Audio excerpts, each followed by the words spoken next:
आज हमारा lecture number 36 है और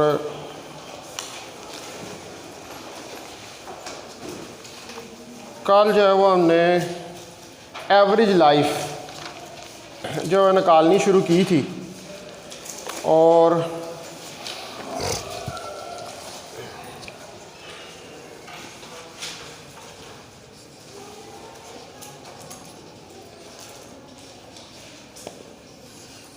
ठीक है, इसको हमने निकालना कल शुरू किया था और इसका जो एक्सप्रेशन था T star that will be equal to lambda 0 से इन्फिनिटी टी ई की power minus lambda T D T. ठीक है, अब आपने इसको जो है वो इंटीग्रेट करना है।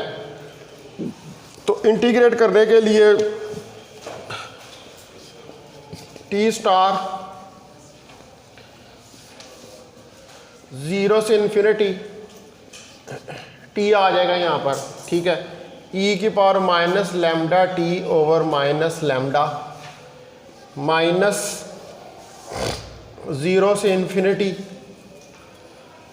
-1 ओवर लैम्डा और ई की power minus lambda T D T.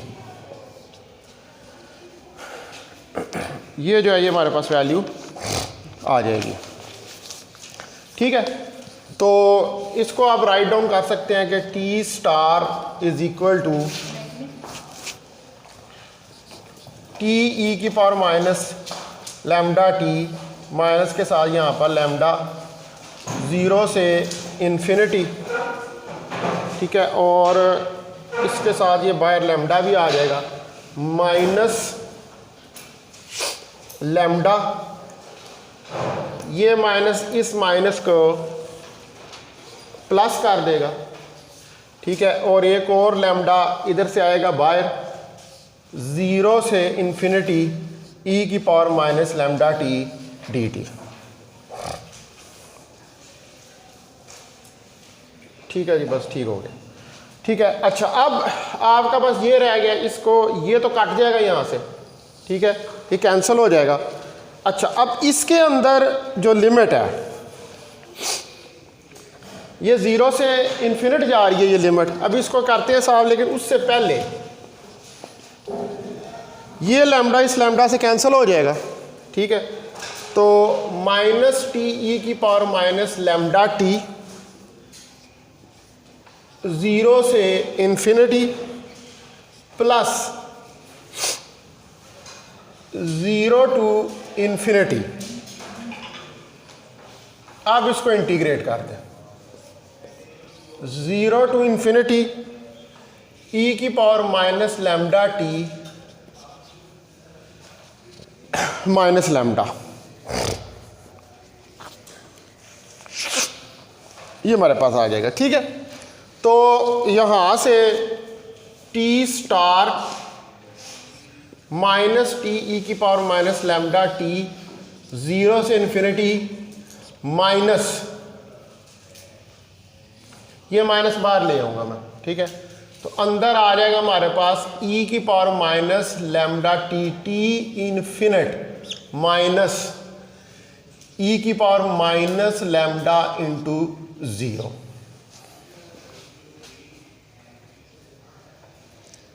अब जो ये वाला है इसके ऊपर अगर हम लिमिट लगाएं, ठीक है, अब मैं इसके ऊपर लिमिट लगाता हूं, तो माइनस इन्फिनिटी ई की power minus lambda into infinity minus 0 ई की power minus lambda into 0 plus, वो माइनस प्लस कर देगा उसको।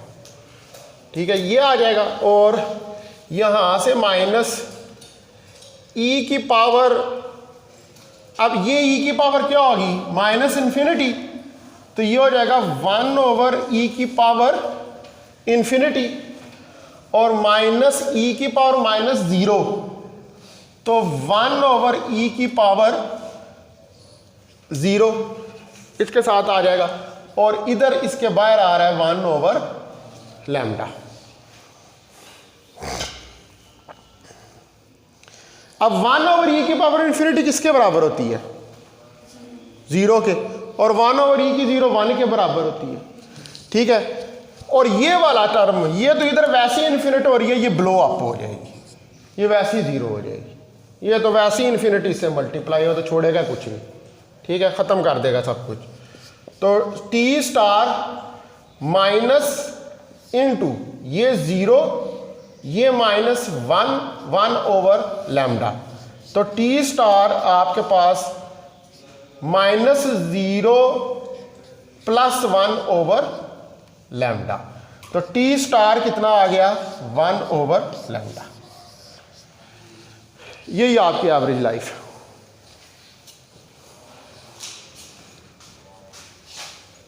ठीक है जी, ये कल मैंने स्टेप छोड़े थे वो सारे कर दिए, सिर्फ आपने क्या करना है UV लगाना है इसके ऊपर, ठीक है। समझ आ गई है ना, तो कन्फ्यूजन तो नहीं, सिर्फ इंटीग्रेशन किया और कुछ नहीं किया और लिमिट लगाई है बस। ये तो मैं हल UV वाला फार्मूला तो आप शायद पढ़ते हैं, सेकंड ईयर की इंटीग्रेशन में भी होता है ये, ठीक है ना, उधर भी यूज़ करते हैं। तो ये और लिमिट आपको पता है कि जो ये वाली टर्म वैसे 0 से इन्फिनिट जा रही है, टी उसके साथ मल्टीप्लाई हो रहा है, तो टी की चूँकि इन्फिनिट है तो वो इस टर्म को क्या करेगा, ब्लो अप कर देगा, ख़त्म कर देगा, 0 हो जाएगी। अच्छा जी, तो ये जो बाब रिलेशन है हमारे पास टी स्टार 1/λ, ये एवरेज लाइफ या मीन लाइफ का रिलेशन है, ठीक है। तो इसका मतलब है कि जो आपकी एवरेज या मीन लाइफ है वो भी डिके कांस्टेंट के ऊपर डिपेंड कर रहा है। और डिके कांस्टेंट क्या है, डिके कांस्टेंट आपको बताता है कि कितने टाइम के अंदर कितना रेडियो एक्टिव सैंपल जो है वो डिके करेगा, और उसके इनवर्सली प्रोपोर्शनल है, ठीक है। यानी कि जिसका डिके कांस्टेंट ज़्यादा होगा उसकी मीन लाइफ कम होगी, और जिसका कम होगा उसकी ज़्यादा। अब डिके कांस्टेंट ज़्यादा होने का क्या मतलब है, what do you mean by के डिके कांस्टेंट ज़्यादा है? रेट ज़्यादा किस चीज़ का? डिकेइंग रेट ज़्यादा है। अगर डिकेइंग रेट ज़्यादा है तो फिर मीन लाइफ कम हो जाएगी। क्यों? वो जल्दी डिके कर जाएगा, ठीक है, वो जल्दी डिके कर जाएगा। और अगर डिके कांस्टेंट कम है तो मीन लाइफ ज़्यादा है, क्योंकि वो जल्दी डिके नहीं करेगा, ठीक है जी। तो ये हमारे पास एक्सप्रेशन जो है मीन लाइफ का, ये भी क्वेश्चन इंपॉर्टेंट है, आ जाता है पेपर के अंदर, ठीक है। वो पूछ लेता है कि व्हाट इज़ एवरेज लाइफ या mean life, calculate its relation. तो आप ये इस तरह करके इसका रिलेशन जो है उसको कैलकुलेट कर सकते हैं। अपना ज़रा ना वो है कोर्स आउटलाइन पास इस वक्त, तो ज़रा निकालना दानिश। इसमें ये अब आगे आ गया बीटा डिके, तो मैं ज़रा देखना चाहता हूँ कि उसने क्या ये इसका जिक्र किया हुआ है कोर्स आउटलाइन के अंदर। बीटा डिके का दिखाना है ज़रा मुझे।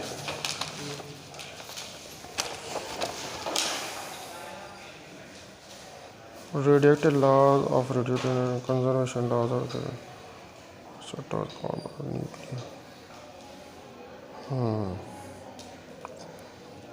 हमने लॉज तो पढ़ लिए हैं रेडियो एक्टिव डिके के, उसी के अंदर ही आ गई laws radioactive isotopes and dating nuclear reactions.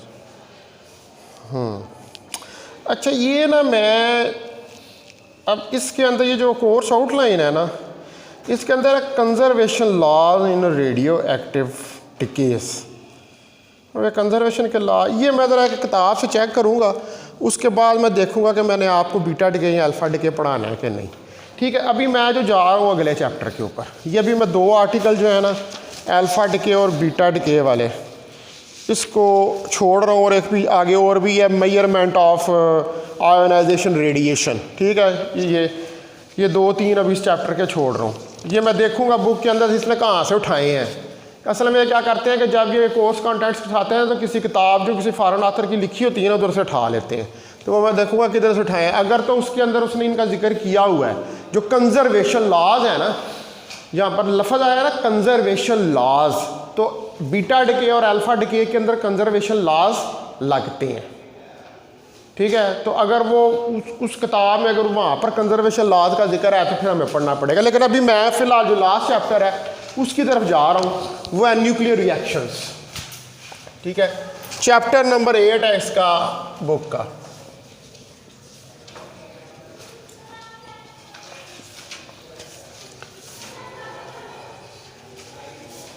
Nuclear reactions.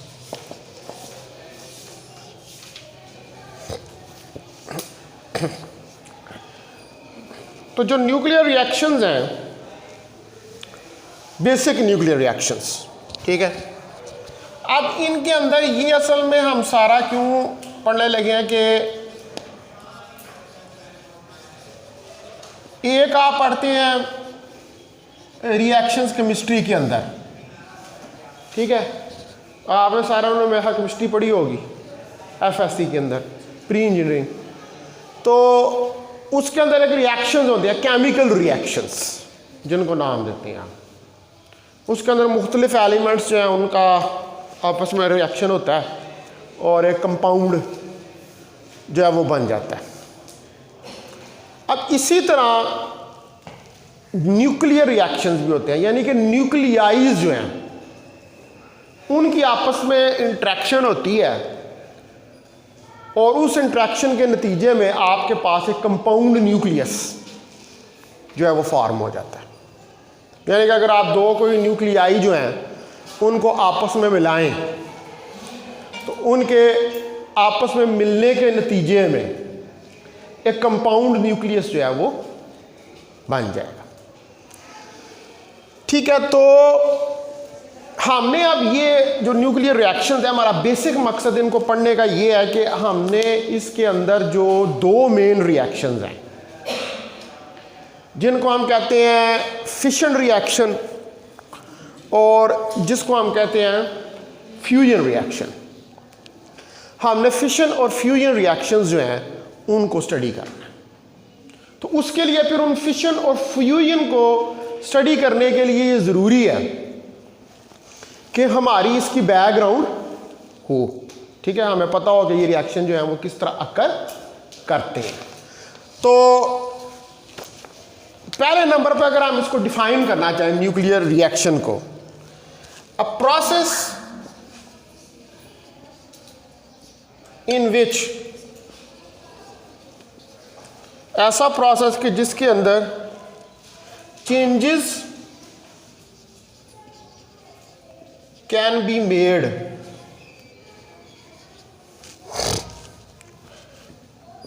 in the structure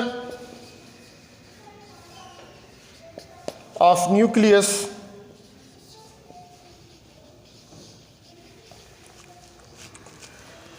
is known as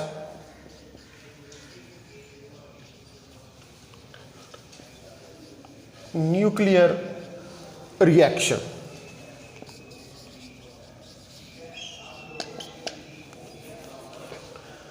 ठीक है, तो इसको हम क्या नाम देते हैं, न्यूक्लियर रिएक्शन का। अच्छा, न्यूक्लियर रिएक्शन अब किस तरह किया जाता है कि न्यूक्लियर रिएक्शन में आप बम्बार्ड करते हैं किसी भी पार्टिकल को, जैसे प्रोटॉन या न्यूट्रॉन है या इलेक्ट्रॉन्स हैं या अल्फा पार्टिकल्स हैं, जो कि पेनिट्रेट करते हैं और इंटरेक्ट करते हैं टारगेट न्यूक्लियस के साथ। ठीक है, यानी कि आपका किसी एलिमेंट का कोई टारगेट न्यूक्लियस पड़ा हुआ है। टारगेट का मतलब होता है कि जिसको कोई चीज़ हिट करनी हो, उसको हम कहते हैं टारगेट। आपके पास टारगेट न्यूक्लियस पड़ा हुआ है, अब क्या है कि उस टारगेट न्यूक्लियस के ऊपर आप बम्बार्ड करेंगे, आप हिट करेंगे। ठीक है, किनको, neutrons, electrons, protons, alpha particles या बीटा पार्टिकल्स हैं उनको।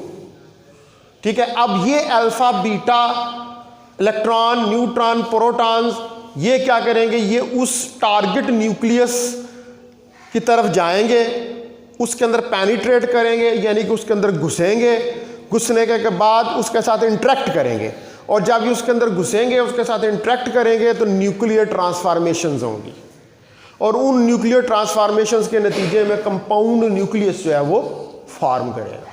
ठीक है, तो हम कहेंगे अब क्या होगा, उस न्यूक्लियस, वो जो टारगेट न्यूक्लियस था उसके स्ट्रक्चर के अंदर चेंज आएगी। यानी कि जब उस टारगेट न्यूक्लियस के अंदर कोई electron, neutron, proton, alpha particle, beta particle या फोटॉन उसके अंदर एंटर हुआ है, तो वो जब उसके अंदर एंटर होगा तो वो उसके स्ट्रक्चर को क्या करेगा, चेंज कर देगा।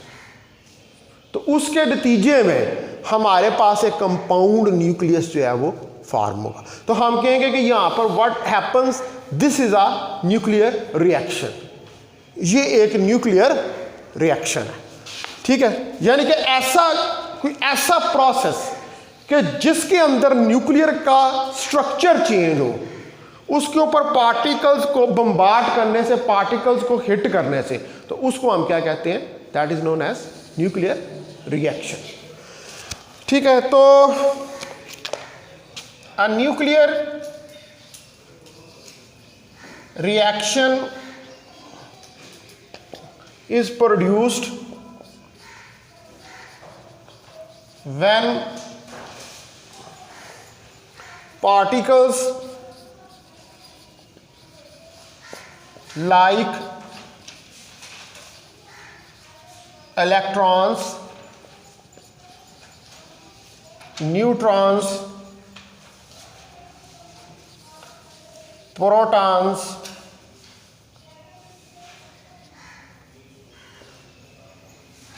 alpha particles and beta particles hit the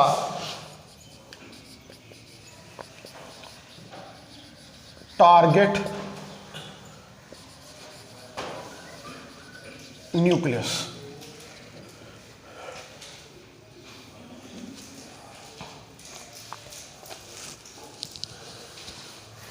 These particles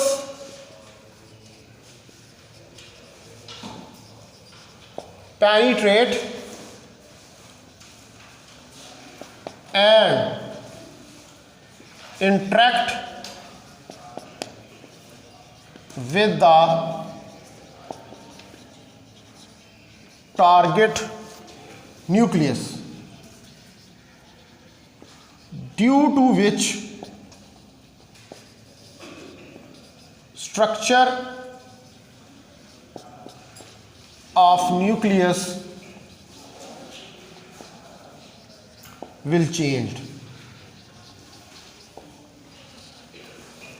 जिसकी वजह से स्ट्रक्चर जो है न्यूक्लियस का वो चेंज हो जाता है।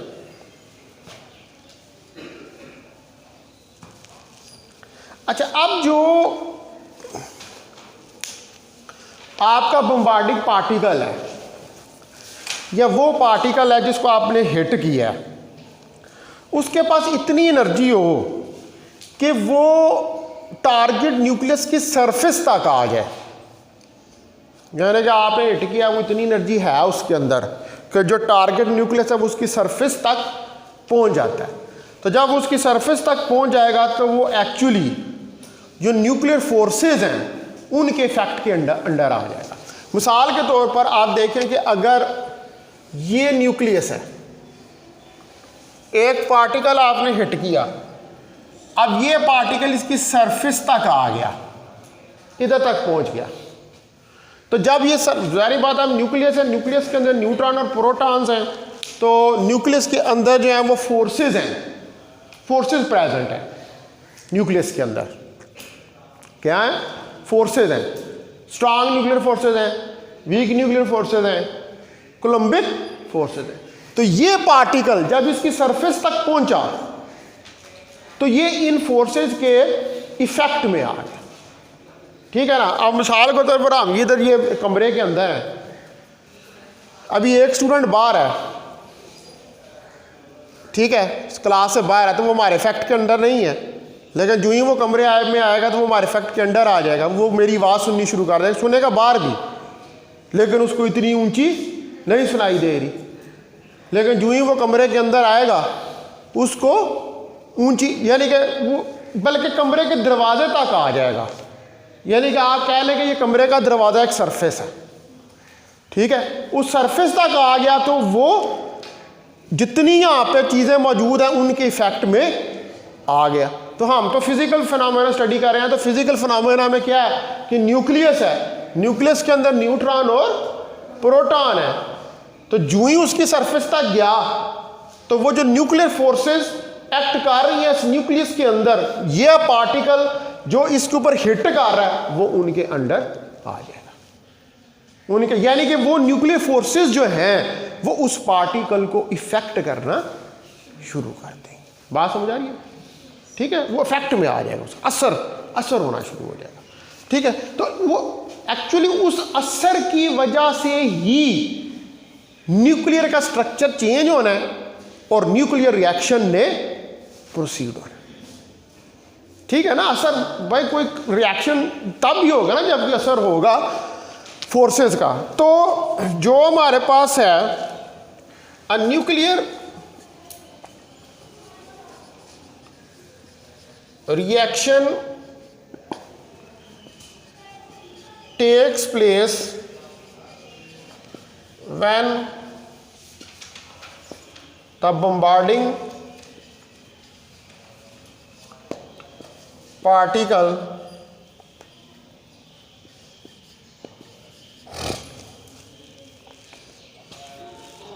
has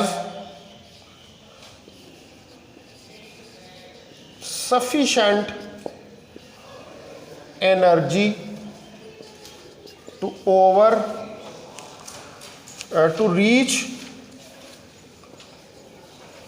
reach the surface of the target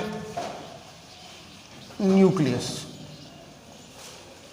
यानी कि वो टारगेट न्यूक्लियस की सफर पर पहुंच जाए एंड एक्चुअली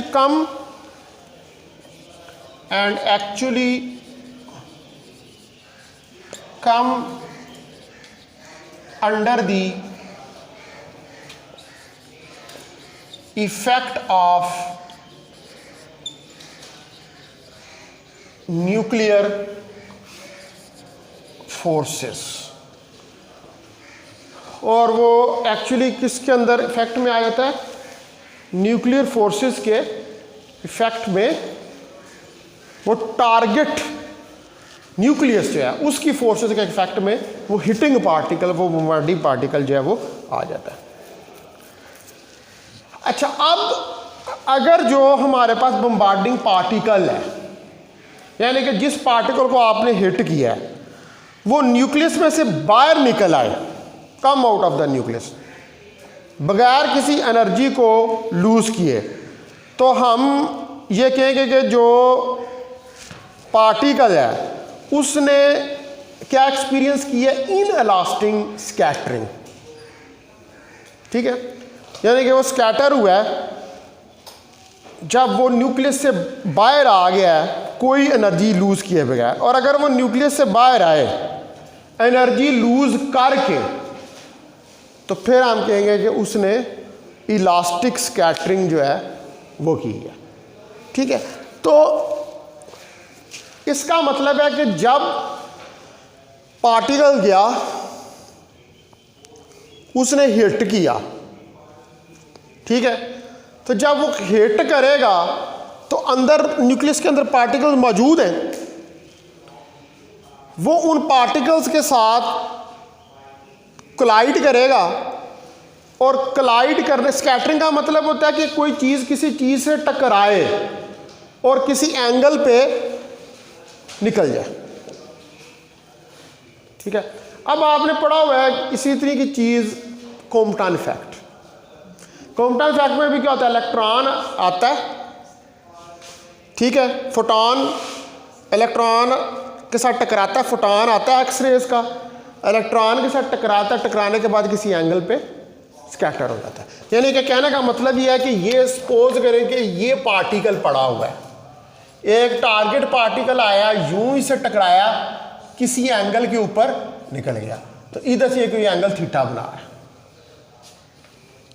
ठीक है, तो इसका मतलब है कि ये स्कैटर हुआ है। अब ये स्कैटरिंग दो तरह की होगी,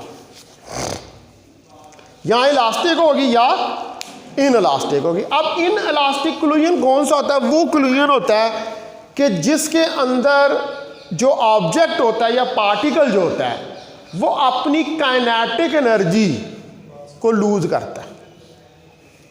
ठीक है, अगर पार्टिकल टकराया और टकराने के बाद उसने काइनेटिक एनर्जी जो है उसको लूज किया तो फिर इसको होना चाहिए इन इलास्टिक स्कैटरिंग।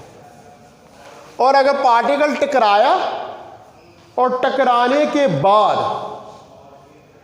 उसने एनर्जी को लूज नहीं किया, यानी टकरा के जितनी एनर्जी लेके आया था उतनी के साथ ही टकरा के स्कैटर हो गया, तो फिर हमारे पास कौन सी स्कैटरिंग होगी?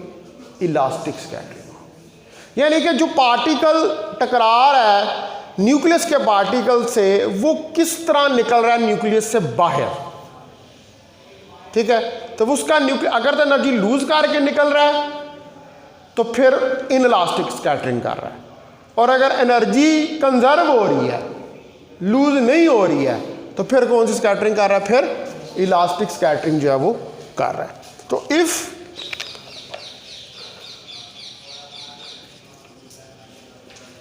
bombarding particle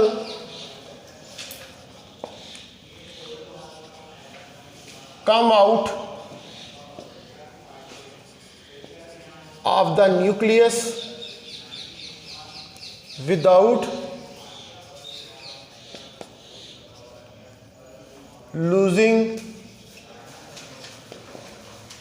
any energy will have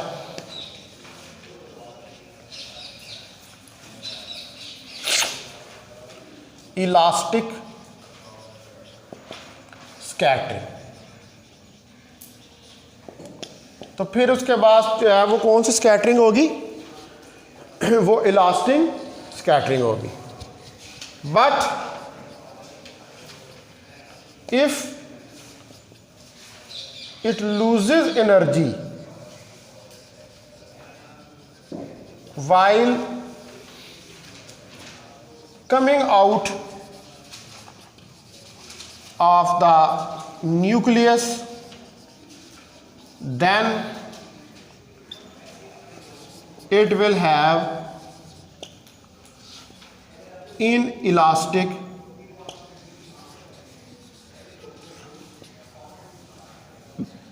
scattering.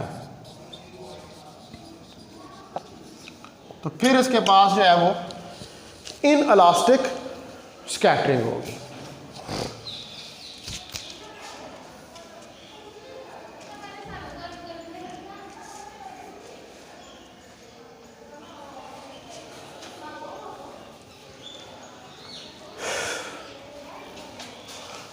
ठीक है जी। अच्छा,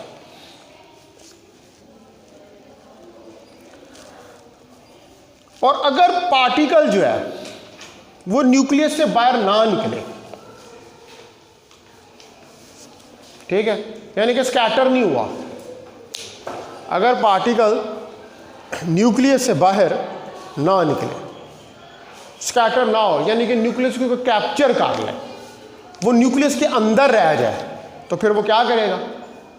फिर वो जो न्यूक्लियस के अंदर न्यूट्रॉन या प्रोटॉन है उनके साथ इंटरेक्ट करेगा, और जब वो उनके साथ इंटरेक्ट करेगा तो फिर न्यूक्लियस के स्ट्रक्चर को चेंज करेगा, और उसके नतीजे में क्या होगा कि जब न्यूक्लियस का स्ट्रक्चर चेंज होगा तो डिसइंटीग्रेशन जो है वो शुरू हो जाएगी, यानी कि न्यूक्लियस ट्रांसफॉर्म होना शुरू हो जाएगा।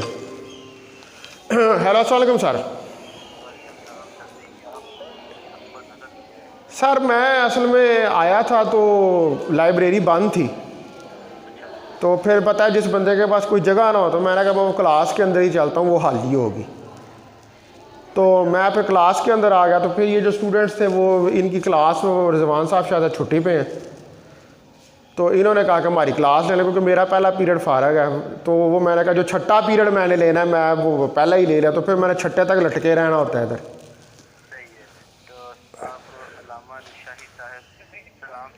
जी जी जी, वालेकुम अस्सलाम। अब असल में मेरा ये अब दूसरा पीरियड है, मैं उनको दूसरा पीरियड, पहला मैंने उनको पढ़ा दिया है। हाँ जी जी जी, कराएँ। वालेकुम सलाम सर, क्या हाल है? ठीक ठाक हैं आप? अल्हम्दुलिल्लाह सर, आप नजर नहीं आए तो हमें कमी सी में। जी सर, मैंने नज़र आ जाना था, असल में मैं सुबह आया, वो तो अफसरों ने लाइब्रेरी नहीं थी खोली हुई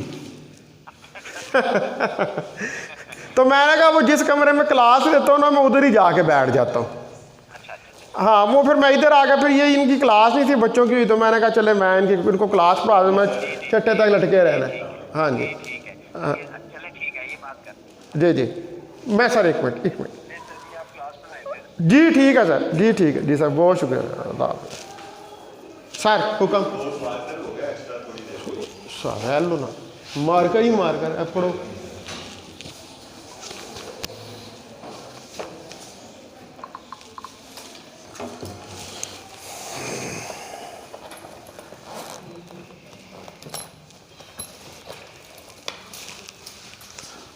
अच्छा जी, अब जो तीसरा है उसके अंदर यह है कि अगर पार्टिकल जो है वो न्यूक्लियस के अंदर से बाहर ना निकले तो जो स्ट्रक्चर ऑफ न्यूक्लियस है वो चेंज हो जाएगा, फिर जाहिर बात है इंटरेक्ट करेगा तो चेंज होगा। तो इसको कहेंगे हम डिसइंटीग्रेशन या ट्रांसफॉर्मेशन ऑफ न्यूक्लियस। ठीक है, तो if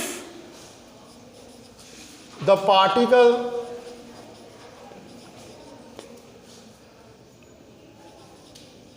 does not come out of the nucleus, it will interact and the structure of nucleus is changed.